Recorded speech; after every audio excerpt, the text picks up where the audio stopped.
Hey everyone, this is James here on the third episode of the Let's Get Ready to Rumble podcast. We're here today with Rumble's professional boxer, Neil the Vampire Parry. Neil, how are you today, mate? Yeah, all good, James. Thank you, mate. How are you? I'm not too bad, mate. I'm not too bad. You know, this podcasting routine, it's starting to get me in a bit of a routine again. That coronavirus was messing me up. Wasn't sure what I'm doing, but now we're getting things going and we're having good podcast chats. We're having good chats with some good people. That's what it's all Good, about. glad to hear it. Time to break up the monotony of just sitting in bed and doing nothing for the week, innit? Oh, I know, mate. I know. I've been spending too much time watching Netflix and that.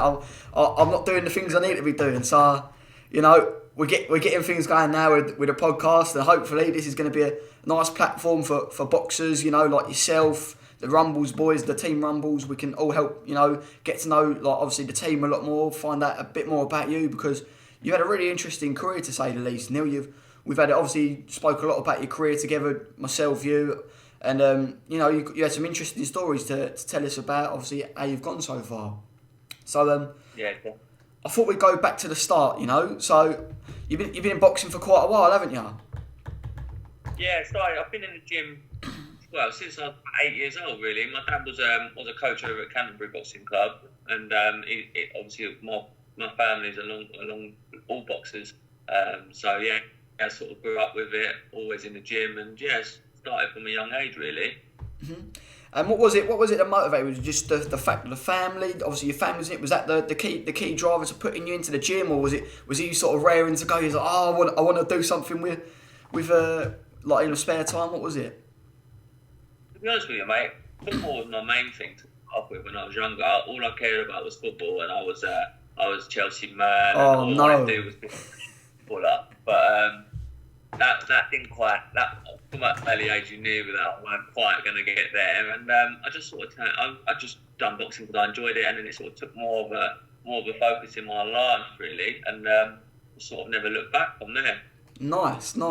And did you have any sort of fighters at that sort, at that sort of age, or as you've been growing up? What inspired you? Do you have any fighters who you've looked up to and sort of inspired you to push on in the sport? To be honest with you, the first person that inspired me was my old man, and that sort of always wanted to almost compete against him. Really, he'd done everything as an amateur, sort of won multiple national titles, boxed for England, and really was top of his craft, really, as an amateur. So that was always my sort of incentive to try and do as well and replicate sort of what he went on and done, and try and do as well as I could in there, really. Mm-hmm. Nice. So obviously you started off in the amateur ranks. What was it you done in the amateurs? How many fights did you end up having as an amateur?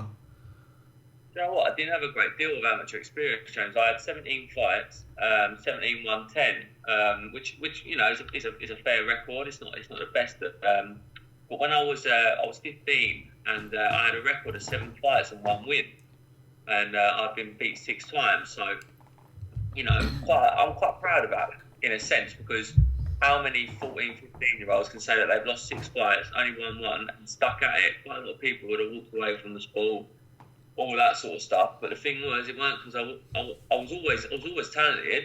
I got beat 6 times on a majority, and I ended up having a record of 7 fights and 1 win. So I was a bit deflated, but carried on with it, and I stuck at it. And then obviously I went on and had 10 fights, winning 9 of them, and I was doing well, and really started to start progressing and everything like that, which I was happy with, and it was starting to find my feet a little bit more. The decision started going my way a little bit more, and I sort of started working that little bit harder to get those results as well, which was good. No. So yeah, I didn't do much. I didn't do a great deal. I learned a lot in it, which was good.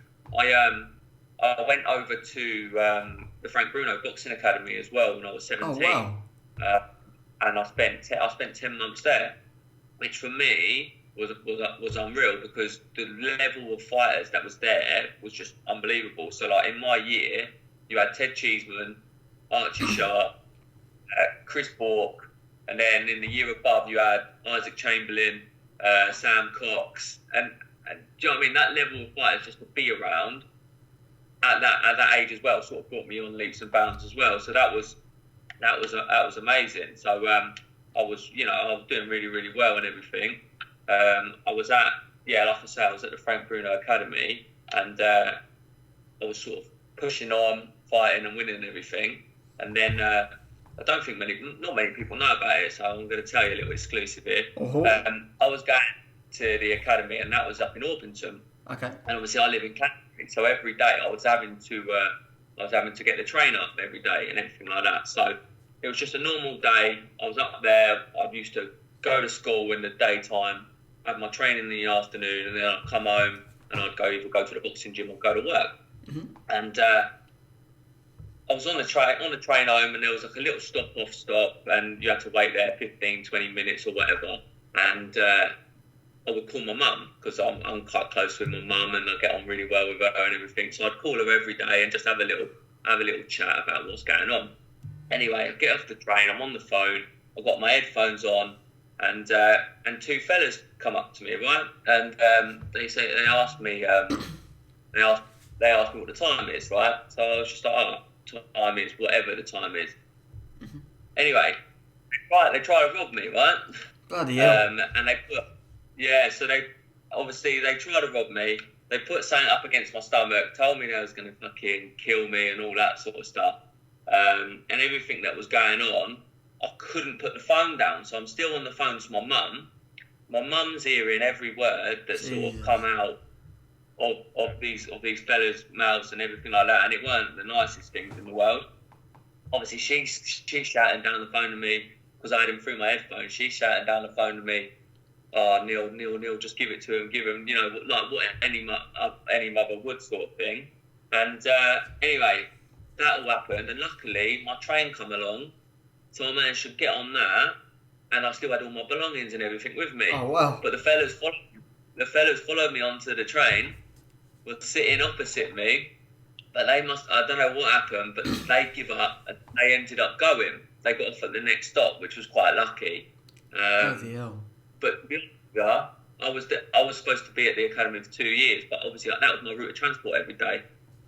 I didn't want to put myself in that position for that to happen again or anything like that. Obviously, my mum, bless her, she was terrified of everything that was going on, and I left, and then I never went back. And as soon as that routine broke down, so that getting up at 6 o'clock, going to school, training, I was finished. That's why I stopped boxing.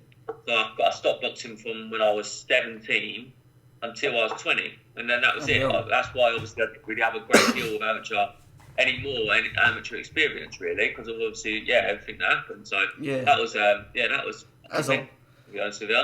That's mad. Bloody hell, must have been quite an ordeal to go through. It's a terrible thing as well, obviously, because like you're saying, you're going up there and you've got a real routine in yourself, and it's people like that, it just ruins it all doing something like that to you, and it's not a nice experience for everyone.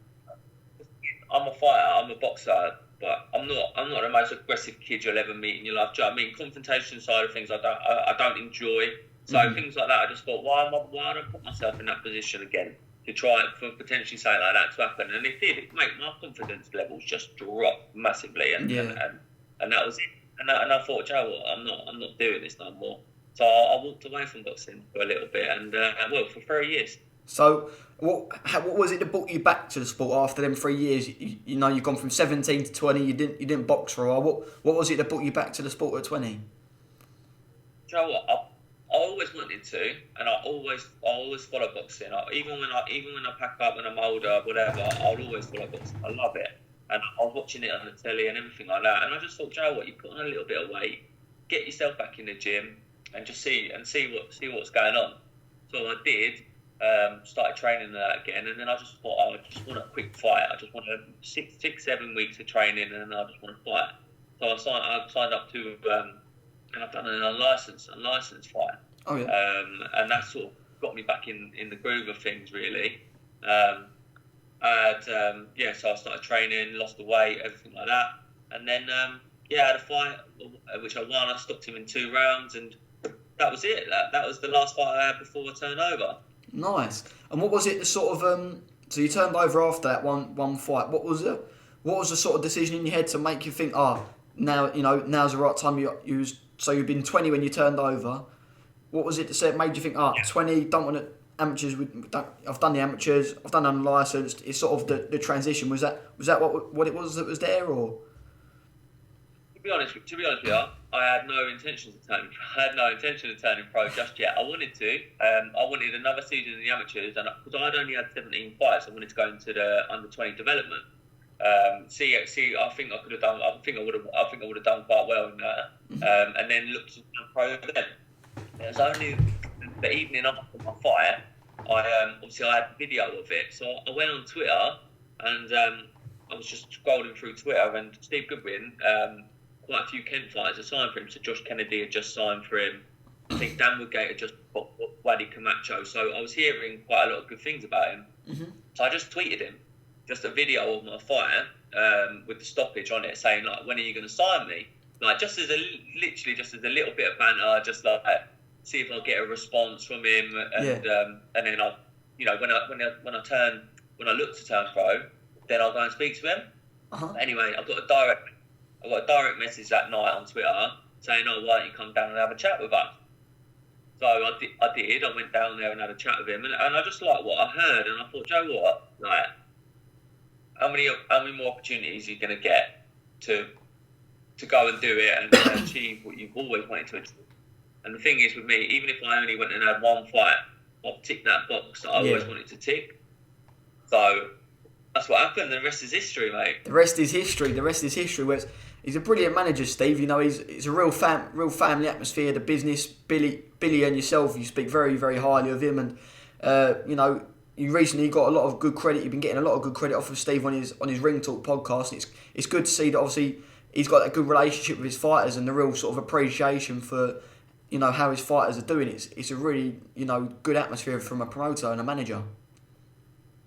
Yeah, definitely, and I'm really happy with everything that's happening. And to be honest with you, Steve's done a lot for me in a sense that a lot of managers, I'm quite open about it. I've took a loss and I took a draw in my career. A lot of managers or promoters could have said, see you later, this ain't working for me, and sort of left you in the wings. But he's always been there. He's always given me dates, and and he's helped me out as and when I need it and everything like that. So from my point of view, and I've had people speak to me about wanting to turn over and everything like that, and I've recommended Steve to them because he is, from the stories that I've heard about the things that go on in boxing, he seems to be one of the guys that genuinely is decent. So I'm happy.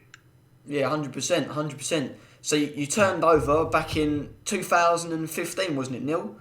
You had your pro debut against 2015. Dwayne Grimes, wasn't it?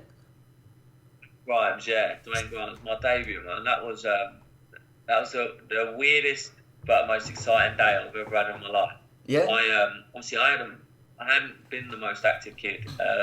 Obviously, I'd only had that one fight in the span of 3 years, and I'm a nervous kid anyway. I've always been nervous, and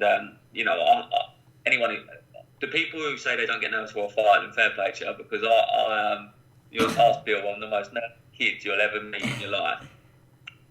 But the debut was unbelievable. I'd done a boatload of tickets for it, which was brilliant. So the support was there for us and everything, and I trained really hard.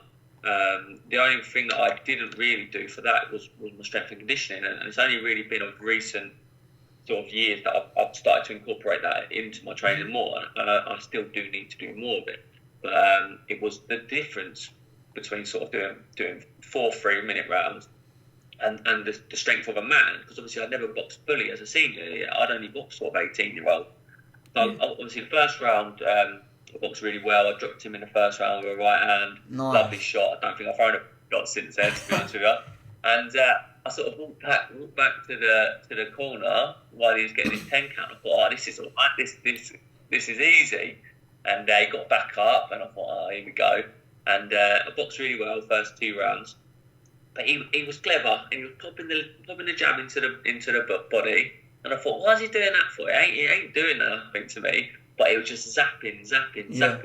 And I tired because of the strength of him and everything like that. And I made a really hard night's work of it in the end. But obviously I come away with a win, and I was happy. I was 1-0, and it was. I learned a lot from that night, and it was. It was an unbelievable night. To be honest, with you. I was buzzing with it. Lovely. Well, it always is. A lot of boxers do say that the debut is probably one of the best experiences and the best fight you will have in your career, because it's the buzz, it's the unknown experience, something completely new, and you've got a big crowd coming along with it. So it's that added bit of adrenaline and excitement, isn't it? Yeah. Yeah, no, it was. I wouldn't have changed that for the world. It could have gone smoother, but actually, I learned so much from from that experience, that actually it done me the world of good as well. So yeah, I was buzzing with it, mate, buzzing with it. Nice. And who was it you turned over with as a trainer? Who was you training with at the time? But I was still trained by my dad. Okay. My dad was training me. He trained me for my first 4 fights, and I sort of was with dad. Yeah. Throughout it all, but my dad didn't have his license, so I was being trained by him. But then Kevin Campion and Terry Stewart were doing my corners. So my dad got with Kevin and Terry doing my corners. Nice. So yeah, after you fought Dwayne, you went on. You had another 2 wins against Alex Baza and Jack Green. How did you find it? It was both 2 more 4-rounders. How did they go? Yeah, no, it went well. I boxed Alex Baza. Alex Baza was at the time he's sort of gone into the. I think he's still fighting, but he was game as anything when they've come, and when I fought him, and we had a really good tear up actually. Again, sometimes I used to let my heart get to my head a little bit, and I used to stand there a little bit too long and fight. And I do like to stand there and have a fight. And I made it a little bit too hard for myself. I hurt him in the second round with a left hook, and his legs have gone. But again, I think that could have been the worst thing that happened, because then I was just looking for that shot. Again, learning. But I done well, and I boxed well, and I was happy. Yeah, went 2-0, and then I boxed Jack Green. That was a funny old day. That was, because I was supposed to fight Jason Nesbitt, and Jason Nesbitt was. He had boxed everyone. I think he had 230 odd fights. Wow. And, it was a proper seasoned journeyman. But because of his age, I was having to fight him over 6-2s, not 4-3s. Okay, that's a weird one. So because he's just turned 40, they said that he could only do 6-2s and not 4-3s. So I was doing 6-2s with him. And then on the day of the fight, Kevin calls me, and he's like, "Oh, Neil, Jason Nesbitt's just pulled out." And I was like, "You're kidding? Like, I'm just about to leave to come up to London." And he was like, "Yeah, mate, the fight's off. He's done." So I was like, "Well, what are we gonna do?" And he said, "Oh, we've got another kid, Jack Green. He's had 1 fight and lost it. And he's from Devon, and he's coming down now." That was it. That's all I knew, and that was it. Change of opponent, and obviously, it was a good fight. Jack was, I think, to be honest with you, like anyone who's just been given sort of 4 hours notice for a fight, he was on the retreat quite a lot for the whole fight, and done what he needed to do to sort of survive and get his money and go home, sort of thing. But yeah, I got a 40-36 win there, and it was 3-0, and nice. I've sort of learned in the space of 3 fights. I think I learned quite a lot about the game and to deal with some rocky moments throughout it all, which was it's good. Yeah, to say the least, getting an opponent changed on the day. That really, I imagine it, and it's obviously we'll come to it. Obviously, it recently happened in your most recent fight. You've had 2 opponent changes in fight week, haven't you? Yeah, mate. Honestly, I'm the most unluckiest man in boxing, I think, when it comes to opponents. I've had 1 fight, which was Dwayne Grimes, and every other fight that I've had has always been a change of opponent. It's crazy. They don't want to get bitten by the vampire, eh? That's it. Nice. So after that fight, obviously you had a bit of a rocky time after that fight. You had 2 fights. You fought Dwayne Sheldon. Unfortunately, didn't get the win in that fight. What was it that sort of do you think went wrong in the Dwayne Sheldon fight?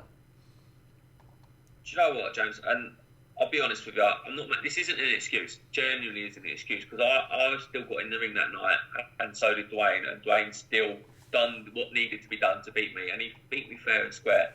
I lost every round of that fight. I've got to be completely honest. Ian John Lewis gave me a share of a round, and I thought he was being quite generous, to be honest with you, because I weren't there. I got myself a little bit complacent. I got a little bit too ahead of myself. And to be honest with you, I thought I made it before I actually had. Everything was going well. I was winning. I was doing a boatload of tickets, and I was doing what I needed to be doing. But then what started happening was I started coming into camp really heavy.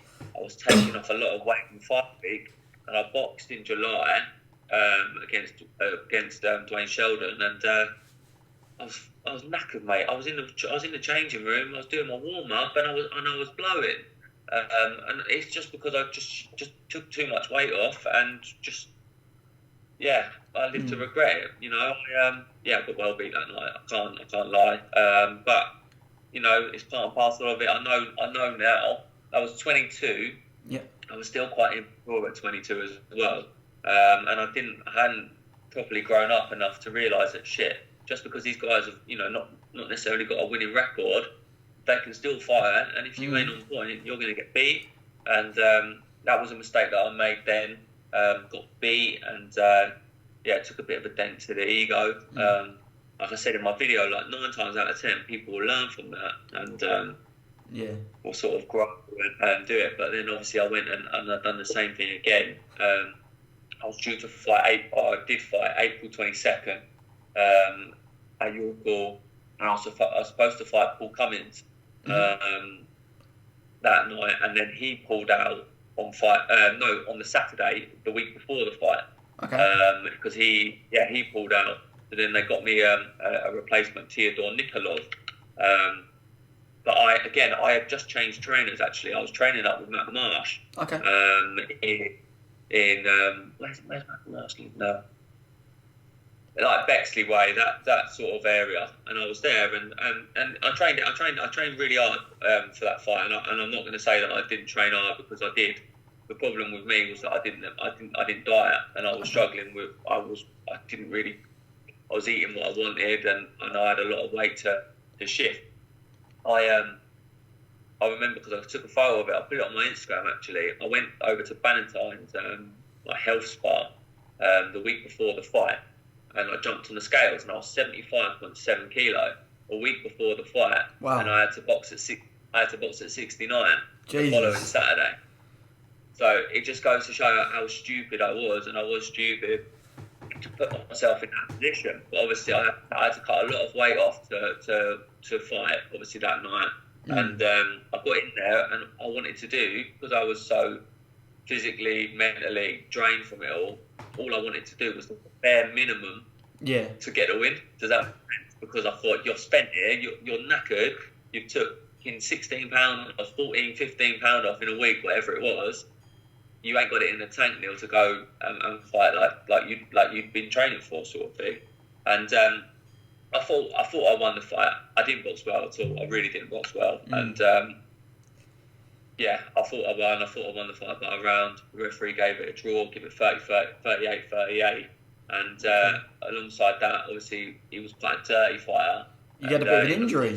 I dropped down the throw right hand to the body, but he came up with his head, and you could hear. I still got a video now. You can hear that crack, like as soon as he done it. Oh. As soon as it happened, I knew something had happened. But the adrenaline of the fight and everything like that sort of sees you through it, because you don't really feel a great deal. But obviously, I got out of the ring and started to feel really, really dizzy, and I felt sick and everything like that. And it was John Cole actually who realised, because I was concussed, right? So I'm here, my bag's over there, and obviously I've got like my trousers, all everything like that. Yeah. But I was going over, and I was getting an item of clothing at a time. But I'd get like my shorts, bring them back, a pair of trackies, bring them back, and a pair of socks, and bring them back. So then John Cole said to me, look, why don't you sit down for a minute, Neil? Just sit down and let me go and get someone for you. So anyway, I started to feel a lot worse, and the doctor come in, and I was like, look, I feel sick, everything like that. And then I got blue lighted to the hospital, and I fractured my eye socket, and I fractured my cheekbone, and I done something there. I can't quite remember what it was, but obviously I needed to have surgery on that as well. But yeah, it was a bit of it was a rocky 18 months, mate, to be honest with you. Yeah, Jesus Christ. Well, that's the same injury that Kell Brooks sustained against Golovkin and Spence, isn't it? Yeah, that's it. Yeah, it's mad. The doctor said to me that's the most common injury that you get with like a car crash. People hit their head on the steering wheel, and it will and that's what will come of it. Wow. So you think that's a head clash, mate? Yeah, it was mad. I didn't expect it, to be honest with you. But it's you're in the ring, and sometimes you can get hurt, and that's sort of what happens. It's just, Yeah. It's what happens, isn't it? For life. It's about how you come back it, from. Mate. It's about how you come back from those things, though, isn't it, Neil? Yeah, it is, mate. To be honest, but I didn't. I nearly didn't. To be honest, Yeah. with you. I thought, "Well, I'm done. I'm finished with boxing." And I started to feel really sorry for myself, James. To be honest with you, and I started to think that the world was against me, sort of thing, with everything. I sort of used that instead of using that as a right. How are you gonna sort of come forward and progress with it? I sort of used it as the world's against me. This boxing life ain't gonna work out for me, and I pretty much I did. I quit. I walked away from it, and I thought, Joe, what? I'm done. I'm finished with boxing, and that's it. Yeah, put on a boatload of weight, and then it was bad. It was real bad, actually. I weren't myself at all. Like for a good year of my life, I weren't myself. It was strange, mate. To be honest. Yeah. And what was it that sort of brought you back from it? You had about 18 months out of the ring, and then you, I think it was in about early 2018, you decided to sort of start making a comeback, and you decided to come over and join Bill over at Rumbles, wasn't it? Yeah, that's it. I started speaking to Bill in over Christmas of 2017, just over Instagram and having a bit of a chat and everything. And I sort of said like what my plans were, and he said to me, "Oh, look, come over and we'll have a session and we'll see if we're a good fit for each other." And at that time, I was sort of like, "Yeah, I want to do it, but I weren't too sure." So I didn't actually go through with it. I sort of was like, "Yeah, I'll let you know," and I never really did. And then I went away. I went on a stag do over Easter, and over the weekend of getting drunk, eating loads of rubbish, all that sort of stuff. And I got back and I looked at myself in the mirror and I thought, Jesus Christ, you're fat up, you're a fat mess. You just spent the weekend on the piss. Do something about it. Go and do something. So I did, and I messaged Bill that weekend and I said, look, I want if your offer's still there, I'd love to come down and do a session. And so I did. I went down there in April. I was 89 kilo at the time. Wow. And obviously, I don't know. I didn't really put many photos on social media, obviously, because of how big I was and everything. So I don't think Bill really expected me to be the guy that I was when I come in, because I was unfit, I was overweight, everything. And we had a bit of a meeting, spoke about everything, and he told me what he wanted from me to do, and I took that on board and went from there, mate. Best thing I ever done. Nice. So you started training with Bill. Obviously, you was 89 kilos. You end up getting a fight date in. You end up fighting your first fight back 8th of September against another Teodor as well, wasn't it? Yeah, Teodor Boyedijev, that one. Yeah. That night, I was supposed to fight Paul Cummins again, but he pulled out on the Saturday again. So yeah, Paul Cummins ain't my best friend. That was twice I him. And then I got Teodor Boyedijev, and that was the first fight. Obviously, we have a Bill. Obviously, I went from 89 kilo down to 68. Wow. The fight was made at 150 that night. Made the weight absolutely fine. First time in my career, really, I was fit. I'd done everything properly, and obviously trained really hard for that. And come through, got the win, 40-36. Showed a bit of ring rust to start with, but found my feet in there, and I boxed well. I was really, considering it was our first fight with Billy. Obviously, Billy was telling me things in the corner. I was obviously receptive and went out there and tried to do that as much as I could, and the sort of bond fighter-trainer relationship was really strong, which was brilliant. So it was everything that you wanted from a debut with your new coach. So yeah, it was good. Good night. Nice. So then you moved on from that. You had another fight in the March of the next year. So got back being active again. You fought Dale Arrowsmith in the next fight, wasn't it? Yeah, Dale Arrowsmith again. I've had Dale Arrowsmith's another really, really tough guy, and he's a really nice fella. I spoke to him a few times after, and he's a really, really nice bloke. And he's as tough as they come. It's quite good, really. Every fighter that I've come in with, I've all come to have a go. And that night, Dale Arrowsmith must have thought he fancied the job, because he come at me with both barrels, which was great. And at this stage of my career, I need fights like that. So again, that was another really good fight, another hard night's work, but we got the win. Clearly enough as well, which was great. And he pushed me. It wasn't just a walk in the park victory, which was good. And it was another fight, another win, and rolling into sort of quick succession, so which was good. Yeah, and then you moved on. You had a really good win. The next one, you moved on. You fought in the June of 2019 after that. You had an excellent win. I remember it. You fought absolutely brilliant against Fons Alexander. You had an absolutely brilliant win in that fight, didn't you? Yeah, Alexander Fons. Yeah, that was a really good fight for me. I was obviously Martin McDonough had boxed him, and so Bill knew a lot about Fons, and obviously he's been around the circuit quite a lot, and you know that he can punch, and he comes out that ready to go, and if he lands, he knocks people out. So I had to be quite cautious in that fight, with not staying in the pocket a little bit too long, sort of boxing, moving. And I think I still think, even past my last fight, I think that was actually my best performance, because I was composed. I barely got caught with anything, and I was landing the shots that I was landing really sort of. I was really happy with that fight. That was a really good night, actually. I really enjoyed that fight. Yeah, and he's a lovely fella as well. Yeah, really nice bloke. I remember him coming up. He had a good, really complimentary of yourself, wasn't he? And Steve, I remember Steve. He come up to you at the side of the ring, and Steve said he thought your performance that night was spectacular. He thought you looked excellent against Fons, didn't he?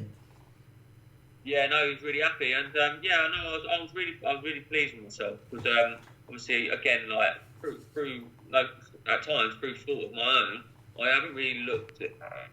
I keep on telling people I can fight. I keep on telling people I can do this, and I can go on and win stuff. But actually, like in my loss and my draw, if you watch them fights back, you think this kid ain't got no chance. He ain't got no hope, because I wasn't good enough. But now I'm actually starting to put performances together.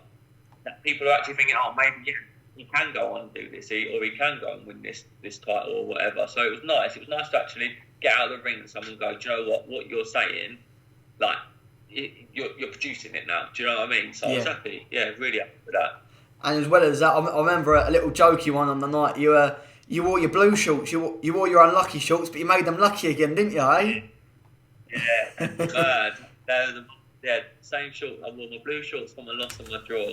And so they that was the omen's gone now, which is good. Nice. So after that, you was meant to fight a couple of times. You had a couple of fights cancelled for the end of the year. I remember you were supposed to fight a fella. I can't remember him by the name. You were supposed to fight a guy who was fella. That's Delcourt. I was supposed to fight him. It was a bit of it's a bit of a funny situation, that one. So that fight got made, because I make welterweight on the day, and I'm always around the 10 stone 8 mark, and obviously welter's at 10.7. So I thought, if I'm making 10.8 on the day, maybe I need to think about down to light welter. So I sort of had the conversation with Bill, and had the conversation with Steve, and they offered me the fight against Nedelcu at 10 stone 2. Basil Nedelcu was unbeaten, strong, very strong, but a fight that I personally thought I was heavily favourite to win. Yeah. To be honest, I just couldn't I couldn't do 10 stone 2. I need to take in consideration what sort of weight I come into camp in, and I walk into camp about 72 kilo now. Okay. And I'm not overweight. I'm not anything like that. I'm not in bad shape. I'm not in great. I'm not in like fight ready shape. But I'm not in bad shape. So to go from 72 kilo down to 63 is quite a lot to do it safely as well, is quite a lot to take off. So that fight didn't happen. It was about 5 weeks before the fight, I think, and I was still 69 kilo. And I thought, well, if I still got to take another 6, I sort of had a conversation with Bill, had a conversation with Steve, and we agreed that it wasn't the right move. Yeah.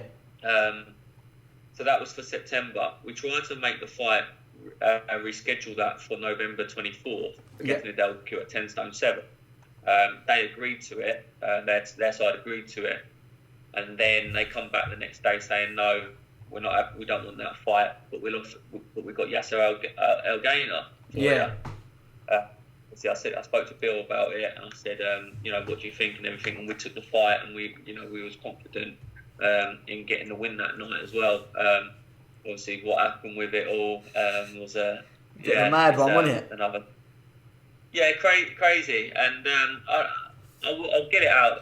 I will say sort of my piece on it, because I kept quite quiet about it really. Well, I didn't need to, because at times I was getting unnecessary flack for actually something that I don't feel that I deserve to get that.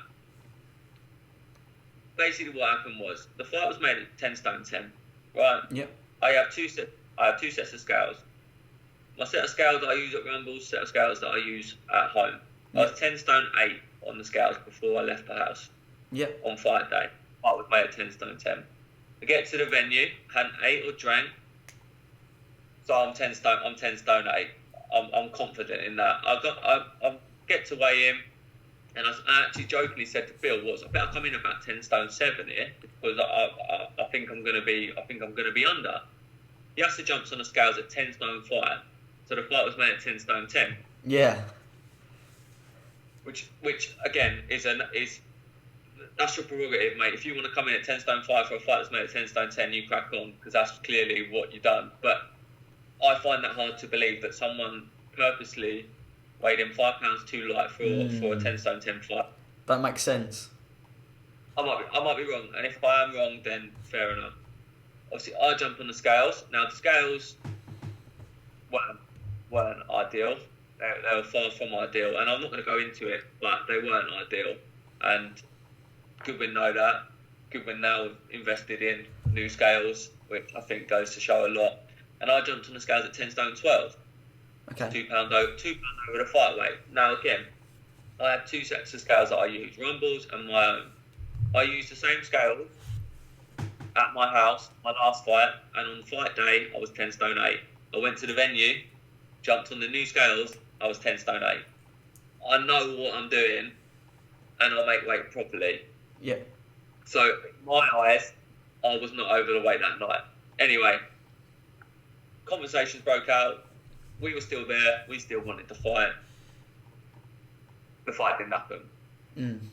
I got messages on Instagram. I got fucking horrible messages on Instagram, all sorts of stuff, that I pulled out of the fight. I did not pull out of the fight. We were still at the venue. James, you were there. How long was we at the venue? I was in Dubai. I was hearing about it all from Dubai. I couldn't believe it. I'd Bill and you messaging me, calling up saying about it. I was sitting down having a nice bit of dinner at El's Kitchen, and then I've got Billy going to me, James, you're not going to believe it, mate. He's coming £5 lighter, and we're winning the fight still, and then they're not, the fight ain't happening. And I'm thinking, and you was at the venue for ages. I was absolutely gobsmacked with it all, because I was gutted for you, because I knew how hard you worked for it, and we was all buzzing for it. And the thing is, if I genuinely, I'm an honest person, James. If I genuinely believe I didn't make the weight that night, I'd hold my hands up and I'd say, look, that I was over our fight week, whatever. But that isn't the case. And anyway, the fight never happened. Yasser's gone on to do his thing. I've gone on to do my thing. I don't hold nothing against him. Mm-hmm. I genuinely hope he goes on and achieves everything that he sets out to achieve in his career. I think he's going down to light welter now, so cool, crack on with that, mate. And I hope you win. I hope you go on and win big titles. And as far as I'm concerned, that sort of chapter's closed from that fight, and I'll move on. I'm not a bitter person. I'll just crack on and do my thing. And it was quite nice actually, to be honest, because Yasser boxed on the same bill as me for the last fight. And obviously he sold tickets, I sold tickets, and I thought that I'd get a little bit of negative flack and all that lot from his fans as I done my ring walk, and actually I got nothing. It was all fine, and obviously water under the bridge. Wishing the best of luck with the rest of his career, really, mate. Yeah, that's it. So you moved on from that fight. Obviously, a bit gutting, before the end of the year. You had a bit of a time between. Obviously, you fought in June, but then you got your next fight in March the 14th. You were supposed to fight Dylan Draper, weren't you? But another change of opponents on the Wednesday of fight week, eh? Mate, it's mad. I was meant to fight Cole Turney first. Okay. Cole Turney was the first opponent, then he pulled out. Then I was supposed to fight Dylan Draper, and then on the Wednesday, he failed a medical. So then obviously I got left with Sergio Gugliotta, which is very, very tough man, southpaw, very strong, very fit. Boxed in the army, didn't he? We've been training. Yeah, and he won an English title as an amateur. I found out the other day as well. So do you know what I mean? He was no slouch at all. And yeah, it was a decent test, and you know, to have a change of opponent and to fight southpaw, good job. Obviously, I've been sparring Martin, and I've done a fair few rounds with Keith as well in the build-up. So I had that southpaw sparring. So you know, we got what we needed to get to obviously for the fight. But yeah, it was first 6-rounder as well. And yeah, it was a good fight. It was a good fight. Very, very, he's a tough man, very tough man, and didn't stop coming forward all night. So yeah, it was good. It was a good fight. I loved it, to be honest with you.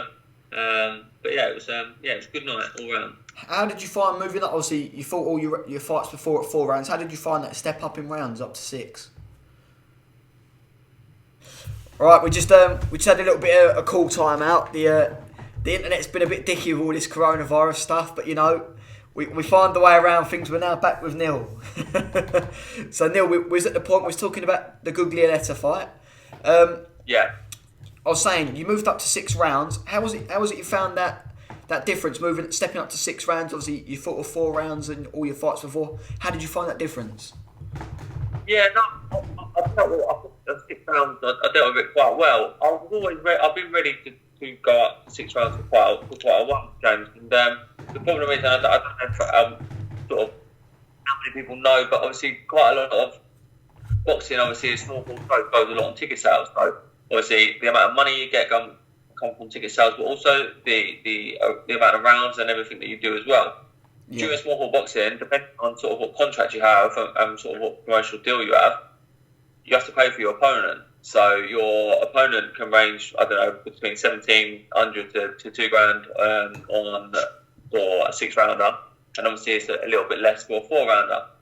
So if you're not doing £2,000, £3,000 plus ticket sale deals, then you're not able to step up to those higher rounds sort of thing. So I'd been stuck on 4-rounders because at the time I hadn't been selling enough tickets to obviously go up to the 6 and plus above rounds. So obviously this one I needed to step up to 6 rounds. You know, I took the Yatta fight and the Delphi fight was both going to be over 6. Obviously that's a different ticket sale deal because obviously we're both home fighters. But this one was for an away fighter. Obviously the ticket sale deal was a little bit different, so you had to pay in more. But yeah, so going up to 6 rounds was good. I always feel that I'll be better as the fight goes along. And I think actually if you watch the fight back, my best rounds were the 5th and 6th round. Yeah. I was landing my shots a little bit more, and I was letting Gugliotta fall onto shots a little bit more instead of over 4s. I feel like you have to rush your work a little bit more, and that's not really my style. Like I like to work off my jab and then sort of let my shots go from there and work the body and sort of things like that. So 6 rounds and above for me, I think will be is ideal. So I was happy with the 6. Again, under the lights is very different than doing it in the gym. So to get 6 rounds in, obviously I've done 6 rounds multiple times in the gym. 6 rounds under the lights is a little bit different. So I had to sort of adjust to that side of things. But no, it was a good experience, and I was really happy with the performance. I think there's certain things in it, and me and Bill spoke about it. Certain things that I have done in the gym that I didn't quite come off over on fight night. Like my jab, is my best asset. I think I work the body quite well, but my jab is my best shot, and that's the one thing that frustrated me in that fight, was because I fell short with my jab quite a lot of the time. Mm-hmm. They were landing, but they weren't landing, and I weren't stepping with it, and sort of things that we do in the gym day in, day out didn't quite materialise on that night. Yeah. So there's things to work on, of course, and I'm not the finished article by any stretch of the imagination. So it's always good to have improvements, but that was the one thing that frustrated me a little bit. That was that my jab didn't quite go off as I wanted it to. Yeah. But on on the whole, there's things to be happy with, and I'm happy with, and Bill's happy with, and Steve, and everyone was happy with. So it's good. It was a good experience, definitely. Nice. So you come through that fight. Obviously, it was one of the last. Well, I think it was the last show before this. Before, unfortunately, all the shows got cancelled due to coronavirus. So yeah, I was lucky to get it in. To be honest with you, because obviously I could have gone on I had the option of the 14th or the 21st of March, and we chose the 14th, which was perfect. Yeah, godsend, because I don't know where I'd be. Obviously, if I'd done all that training to not fight again, 2 times in a row. Yeah, I would have been gutted, mate. To be honest with you, so really happy to get the fight in, and get a good 6 rounds under my belt as well, which is nice. That's it. Nice bit of momentum now, and then hopefully, obviously, once this coronavirus, it's out the way, it's dealt with, you can start pushing on. So obviously, we don't know what the date is yet for when boxing could be back. I'm thinking probably September time. I'm thinking, but when boxing does come back, what would you like to what would you like to do for the rest of the year 2020? What sort of fights are you hoping to have? So my goal is to win the Southern Area title. That's always been my aim since I turned pro. I always wanted to win the Southern Area title. Sam Guinea's got that title at the moment, and Sam Guinea's a very, very, very good fighter.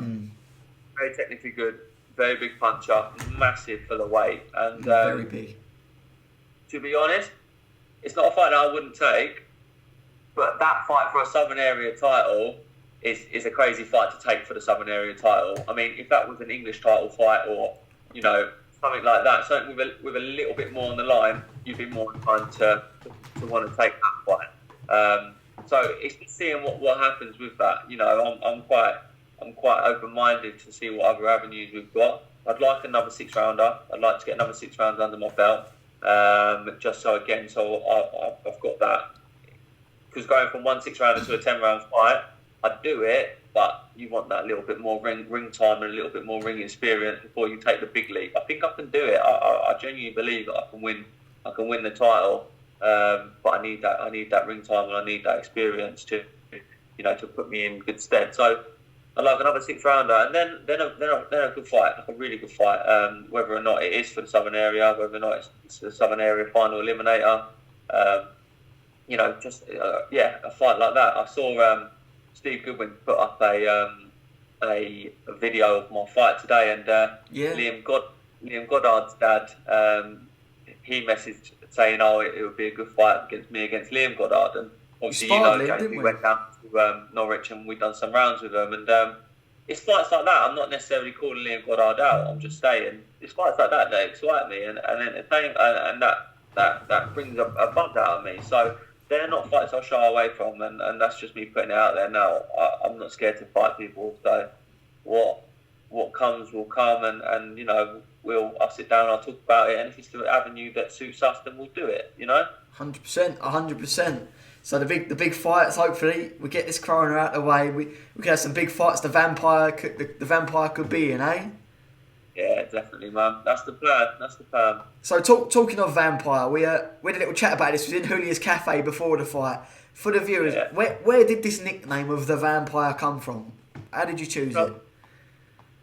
I'm quite a pale kid. Like my skin complexion is pale. I'm as white as a ghost, and I don't tan and anything like that. And I went on holiday, and I got really badly burned, and I had to, for the rest of it, I had to be like sheltered with like my towel and everything.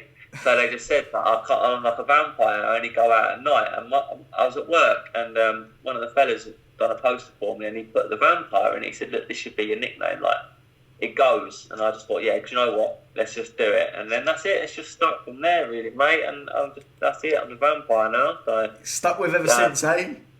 Yeah, that's it. Nice. So obviously you're training as a pro. What does sort of an average week for you consist of for training for a fight when you're in camp? What does it look like as a professional boxer in camp? Give us an idea of what your average week is. So I work full time as well. So I work 40 hours a week over 5 days as well as training. So I'll do. So what's our boxing routine at the moment? So we'll do 4 boxing days a week. and then we'll do one track day, and then I'll run on a Monday, Wednesday, and then I'll do my strength and conditioning on Saturday as well. Okay. So so we'll pop Monday, Tuesday, Wednesday, Thursday, track day Friday, strength and conditioning Saturday, run Monday and Wednesday. So that's the week. Another thing I learned in my last fight is that I need to do a little bit more strength and conditioning, because where Gugliotta was quite physically strong, again, like in the gym, was working on rolling and sort of staying in the pocket and throwing, whereas Gugliotta would lean on me and sort of put me on the retreat a little bit. Yep. So again, a little more strength and conditioning would need to go into my next camp. So we might need to adjust, maybe do a Sunday run and a Wednesday strength and conditioning. I'll have to look at that and do that. But strength and conditioning is definitely something I need to be a little bit more prominent in. But boxing's the sport, and boxing's the thing that you need to focus on. So I'm not going to neglect my boxing side of things to do more strength and conditioning. And ultimately, I'll listen to I'll listen to my coach, and I'll do what I'm told, really. So that's that, really. Nice. So with obviously you know, with it, what would you say is the toughest part of camp? What do you find the hardest? Do you know what? The hardest thing for me is just being away. It's being away from everything. Like my girlfriend, she's 5 months pregnant now. Mm-hmm. So obviously in the build up to the last fight, obviously at the moment there isn't a great deal for me to do because Catherine's still, you know, the baby's still growing and everything like that. But it's little things that you want to be around. Like I want to be as involved with the pregnancy as I can. So to be working full time, to train every day, every evening, and get an hour, 2 hours a day with her is really difficult. Yeah.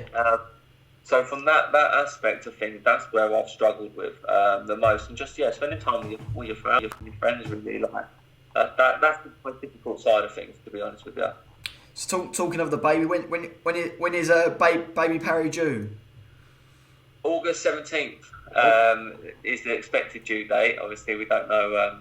Obviously, it might come a little bit before, might come a bit after, but August baby, summer baby. Nice. And do you know boy or a girl yet, or are you waiting for a surprise when she's born? We're gonna have a surprise. So I wanted to find out. Catherine didn't, and so Catherine won that battle.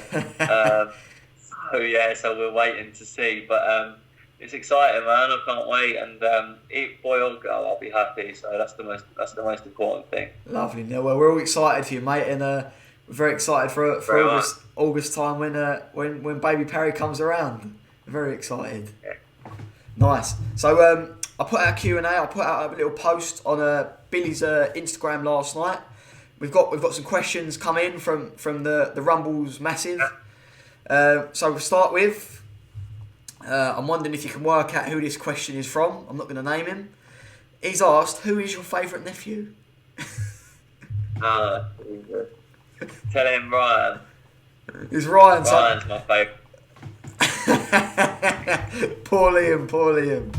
And Liam's also asked, he wanted to, he's put in another question. He's asked, how did you feel when Yasser said he didn't want the fight? How did you feel when the Yasser fight didn't go through? When the fight didn't go through, I was gutted, mate. I was gutted. It was a mixture of emotions. I wanted to scream at Steve because he's the one who told me, but at the same time, I wanted to cry. Fucking 8 weeks to training, 9 weeks to training in the build-up for nothing. So I was gutted, mate. Absolutely gutted, and I weren't thrilled at all. But just but how you come that's back? what I was dealt with. Yeah, that's it. And we've got through it, and we're still there, still train hard, still got a win. So that's what matters. Nice.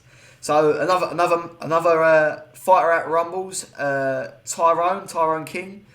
He's asked, Neil, what is your favourite shot? What do you like throwing the most? You know what? My favourite shot to throw is a left hook to the body. That's my lovely shot. I love that shot. I like it. I like touching to the head and then ripping it down to the body. That's my go-to. My best shot's my jab. But I think the left hook to the body is my favourite shot, and I do like a left hook to the head as well. But left hook, touch the left hook to the head, then left hook to the body is my favourite shot. Nice. And Tyrone's also asked. We sort of answered it already, but we'll ask it. What are your ambitions in boxing? What would you see Neil the Vampire Parry achieving? Southern area champion is my goal. I believe I can achieve it. And to be honest with you, anything above that is a bonus. Anything, I believe I have the capabilities if I train and I listen. And my confidence levels improves as well, because there's one thing being able to do it and training hard enough for it, but it's actually having the confidence and the belief in yourself when you're in that situation in the ring to go through and do it. I believe if I have those things intact, I can go on and achieve more, definitely. 100%. So next we've got Alex the Power Cut Palmerton. He's put in a couple of questions. The first one, we've sort of gone through this one, which is your background in boxing. So obviously we spoke about that. Obviously amateurs, unlicensed, and it was. He's also asked how many amateurs did you have? How many amateurs were you at again, Neil? 17 110 is that? 17 110. Nice. So he's also asking. He's put quite an interesting question here. What fight would you rather see?